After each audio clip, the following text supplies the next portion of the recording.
Why? I don't meet community organizer.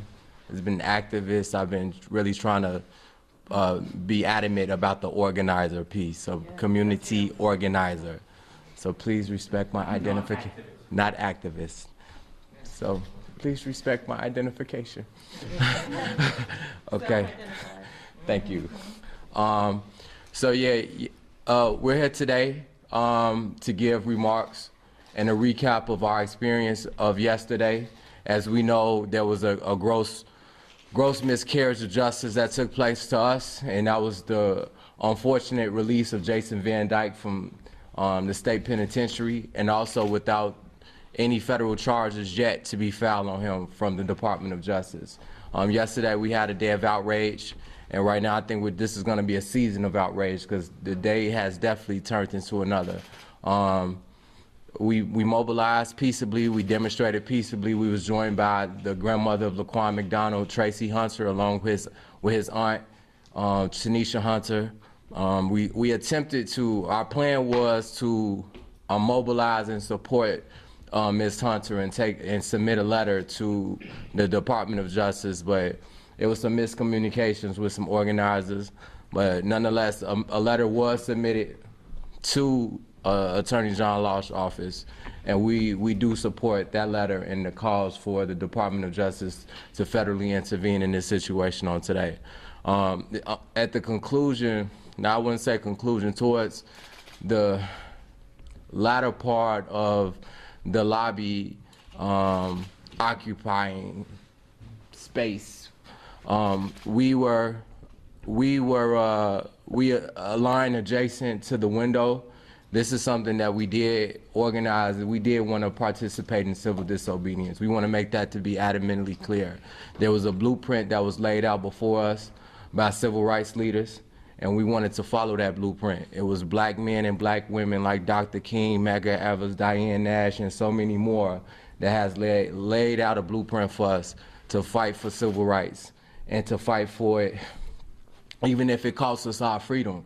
And that's the message that we wanted to send, not just to our city, but to the nation and to our federal government, that we are African Americans and with our allies that are non-black, that we are willing to sacrifice our freedom in the name of justice.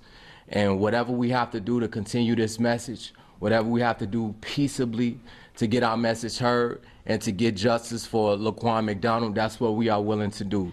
We locked arms adjacent to the window yesterday. I began to lead chants.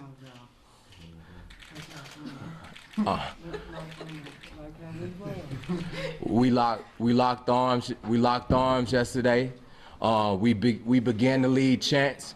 We was very peaceful. We all was, those that did remain, we refused to leave. We refused to leave until we felt our voices was heard by U.S. Attorney John Law or Attorney General Merrick Garland, and that charges was filed on Jason Van Dyke. And that's how we feel. We left peaceably. We was in custody for, I want to say, probably a few hours. We had to appear before a federal judge, the chief judge of the Northern District of Illinois. But that was my experience. I was very disappointed and disheartened about what transpired yesterday without Jason Van Dyke, with Jason Van Dyke being released. But while we was in the jail cell, we were separated from our female counterparts. They was in a different cell than us. Myself, Jamal, Dave, and Justin, who's not here, we was in the cell together. And one of the things that I was thinking about, like, we was asking the marshals how many of us got arrested, and he said 9. And I'm like, what I thought about was the Little Rock 9, the 9 students that fought to integrate the school system. And that spirit, especially with it being Black History Month, was the inspiration with us calling ourselves the Laquan 9. And this was the first time for me, and I think the first time for all of us, this was the first time for me, and I think the first time for all of us, that we saw organizers and activists arrested by U.S. Marshals for civil disobedience to raise awareness to police misconduct and injustice. So I'm proud to be a part of this group. I'm proud to be a part of this Laquan 9. I'm proud to hear that so many people across the country are encouraged and inspired to continue to fight for justice. And I don't know, we be hearing things on the internet and on the news with these legal analysts talking about the likeliness of him being charged. I just want to clear all these misconceptions up. People have to understand it was 4 years. 4 years had transpired while we was under Donald Trump. Donald Trump, the Department of Justice had no motivation of holding police accountable. So for 4 years, this situation with Laquan McDonald, the federal investigation, it was tabled for 4 years. So people saying it's 7 years, 4 of those 7 years, it wasn't even looked at because you had a presidential administration who did not even think about holding police accountable whatsoever. So people saying how long it's been, and it doesn't matter if it's 7 years or 70 years. If it's no statute of limitations, the law should be enforced.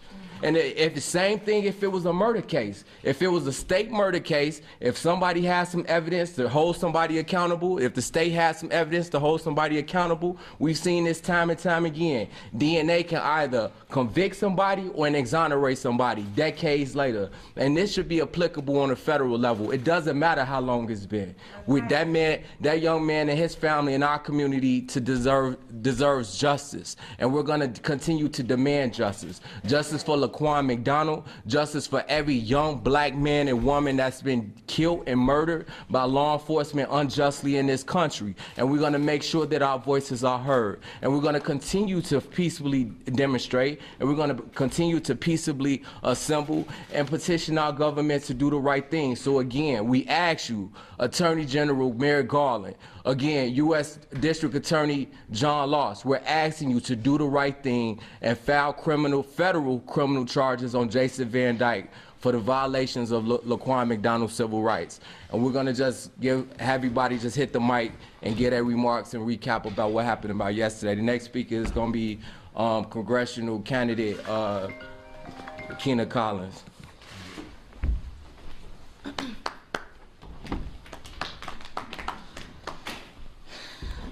Hey everybody, my name is Keena Collins. The spelling is K-I-N-A, last name common spelling for Collins, C-O-L-L-I-N-S. I am running for the U.S. House of Representatives in the Illinois 7th Congressional District, which houses both the west side and the south sides of the city of Chicago, the downtown portion of the city of Chicago, as well as the western suburbs. Yesterday, I think, you know, Mr. Callaway just laid it out plain what ended up happening.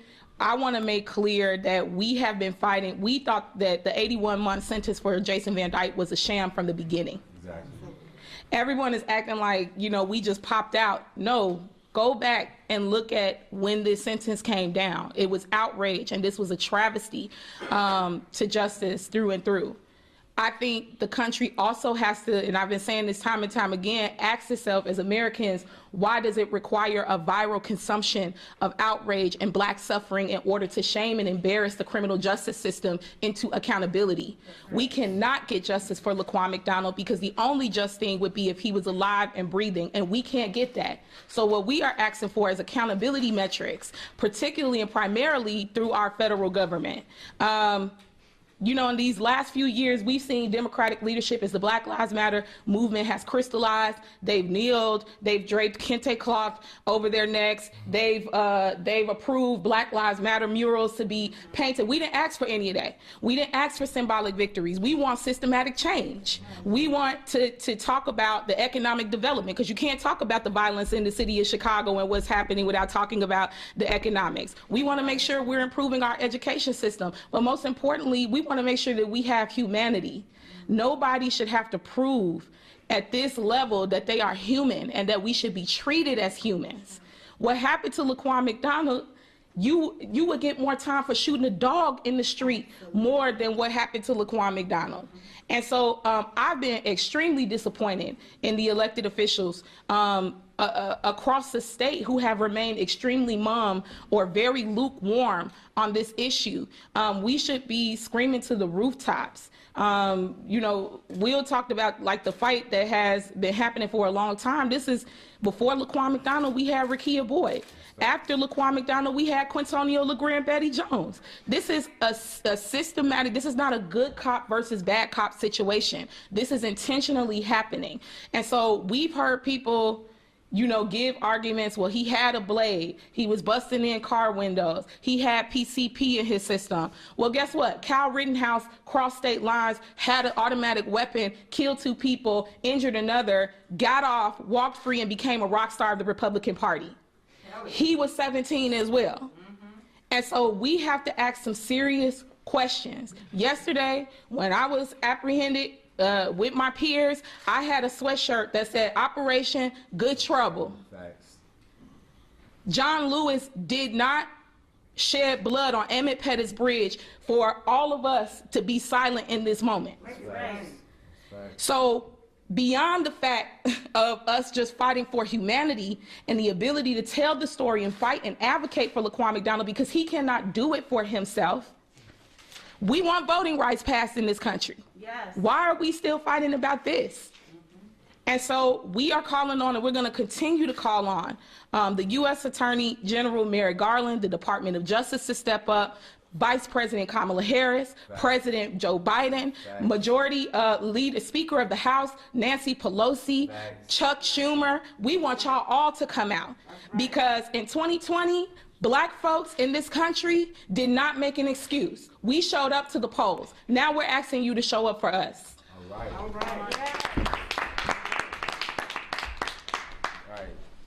Deacon Green.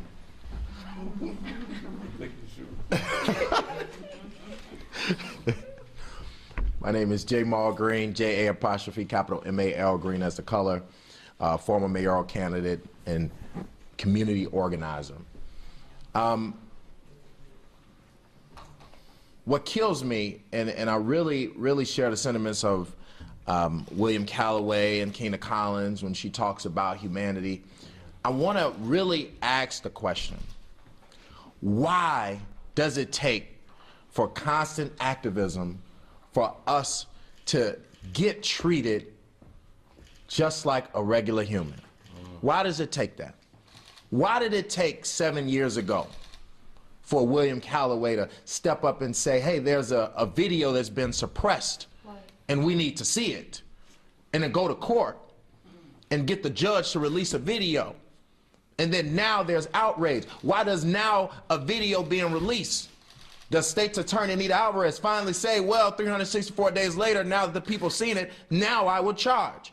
Why does it say to the mayor who was covering it up, oh, well, since they're downtown locking arms in front of businesses on the Magnificent Mile, now I'll fire the superintendent?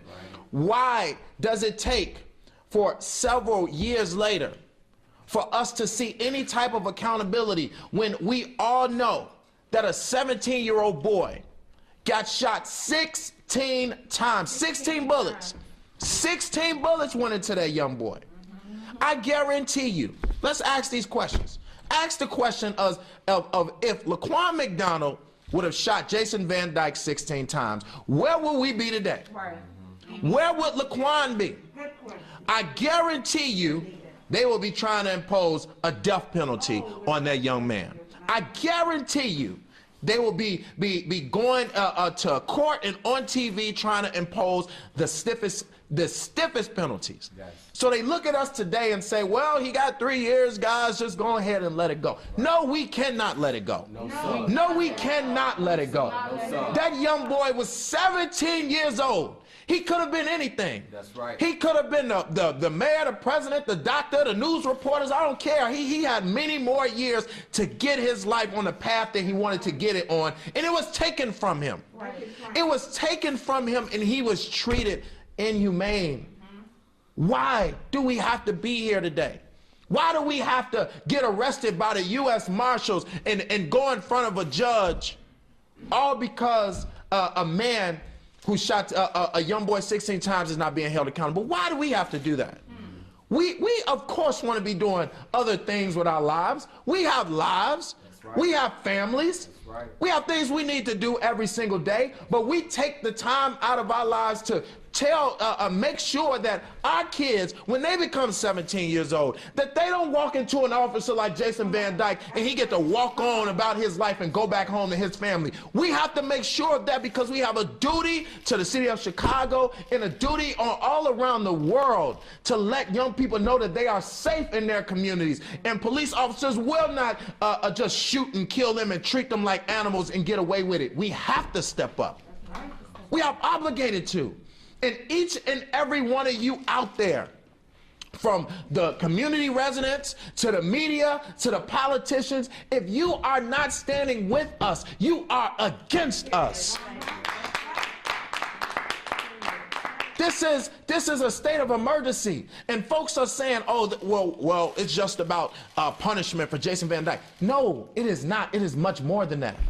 We must set the standard. Yeah. Remember that Jason Van Dyke was the first officer in this state to even be convicted. We have to set the standard. We need federal charges so that other officers understand that if you be like Jason Van Dyke, you will be prosecuted on a state level, on a federal level. We're going to make sure you have the most penalties. We have to set the standard for all police officers and then move forward policies. Remember, none of the policies that we have today they weren't there because, we just want to move forward these policies because it's the right thing to do. No.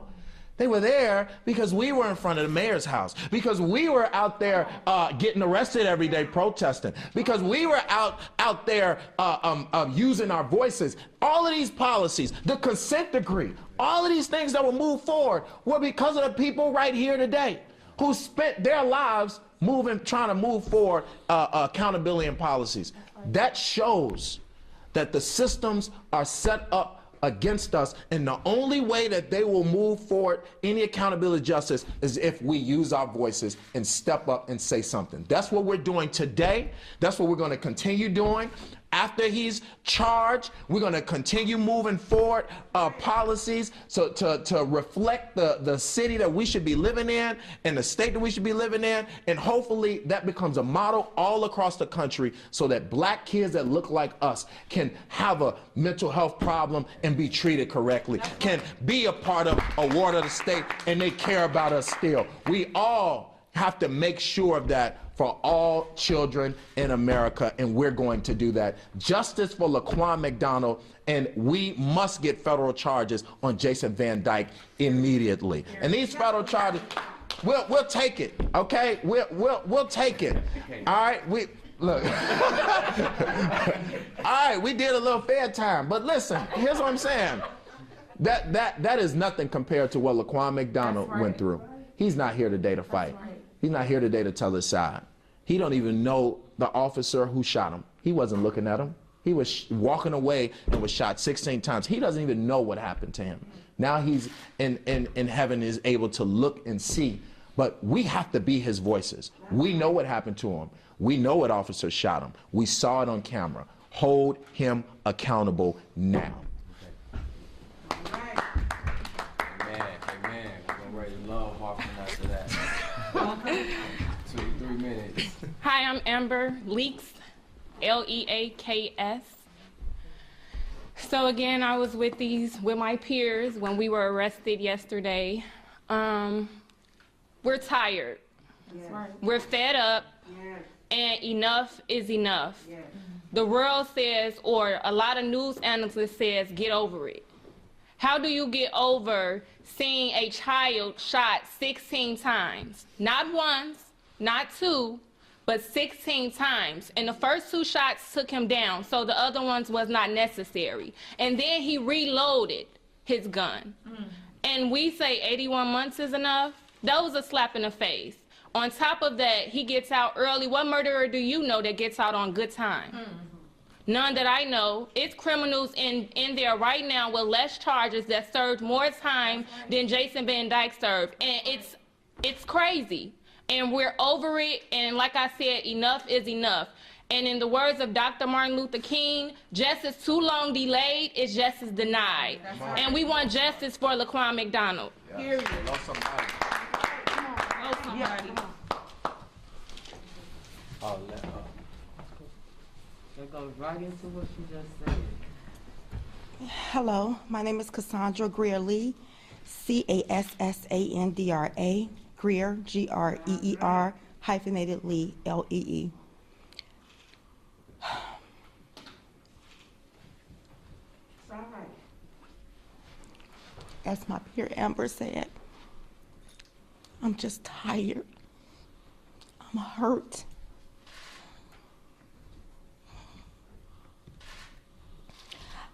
I stood with Will Calloway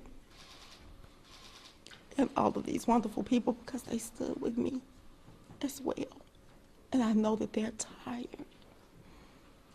The one thing that really broke my heart, I watched the news last night and I saw Mr. Van Dyke walk out with his crisp white shirt. And the one thing that he had in common with my husband, Nicholas Lee, is I buried him in a white shirt.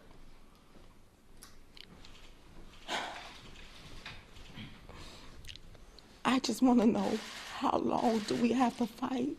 How long do we have to suffer to be treated equal? There's no reason why men should be in jail fighting pre-trial 3 years, 4 years, 9 years. And they haven't been convicted of anything, but this man could, on camera, shoot a child 16 times in America and walk away in 3 years. That's not fair. What do we have to do to be treated fair? People say we march for 400 years and nothing has changed. But that's why I'm asking America, have a heart. It's me in jail now for drugs, for nonviolent cases, for natural life that's suffering. But you guys let this man walk free. After only doing 3 years, this child is gone forever. So the reason why I stood with these comrades is because I'm tired. I'm tired and I'm gonna keep standing. No matter how tired I get, I'm gonna keep fighting. So Mr. Lausch, if you have a heart, all I'm asking is to do what should have been done. This man needs to go back to jail because as people, all you have to do is just look and see. You guys already know this system is not for us, it's against us. Please help us. Thank you. Please.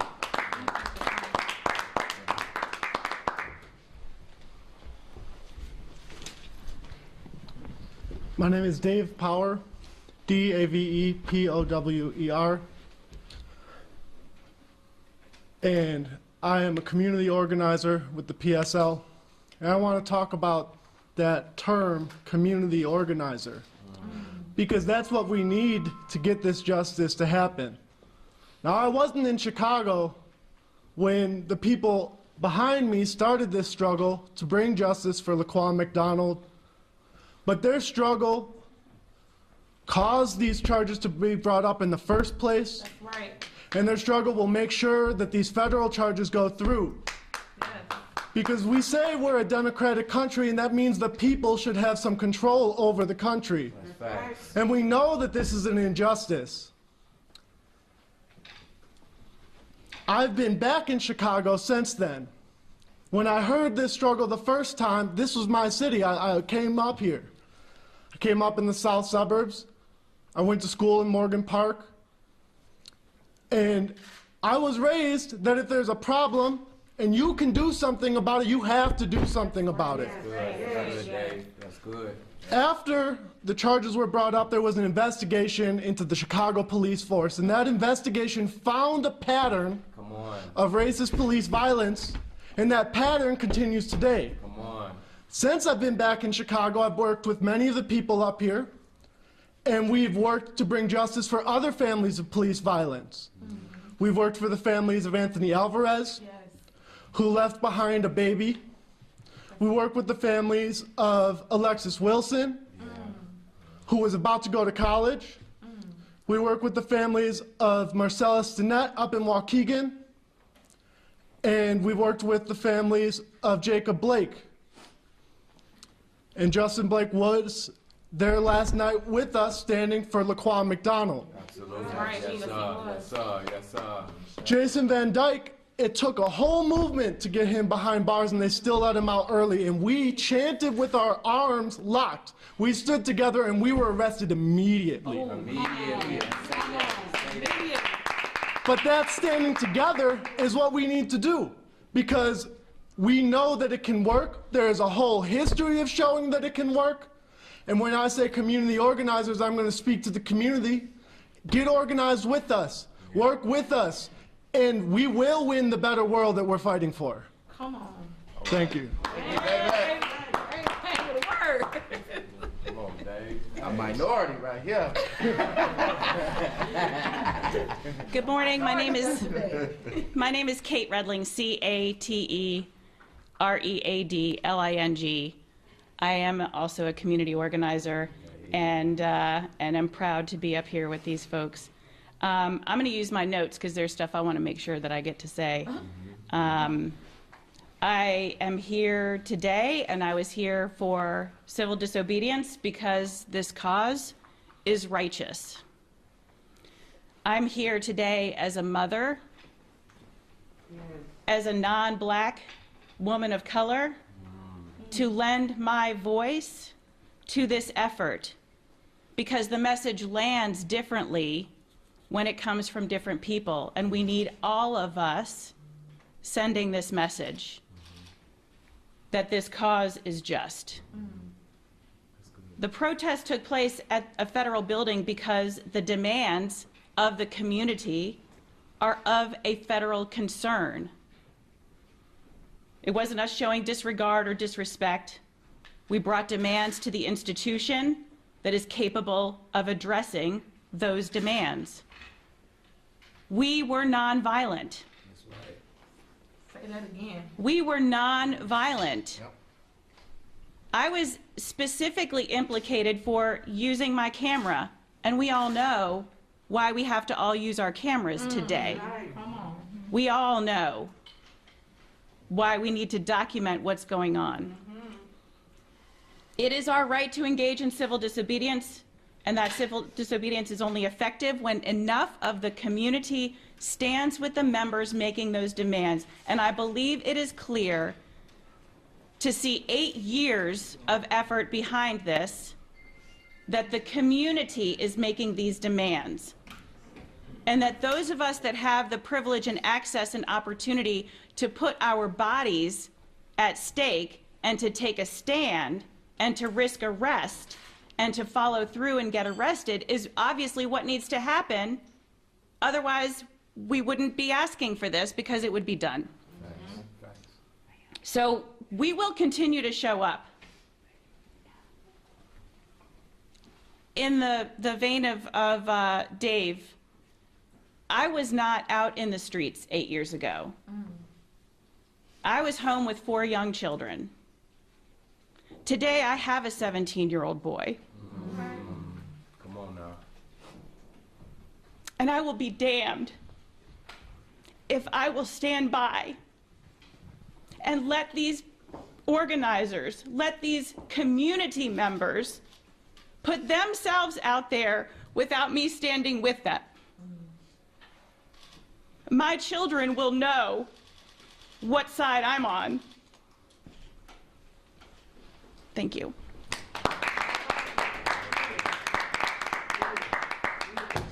Bring us home, Nataki.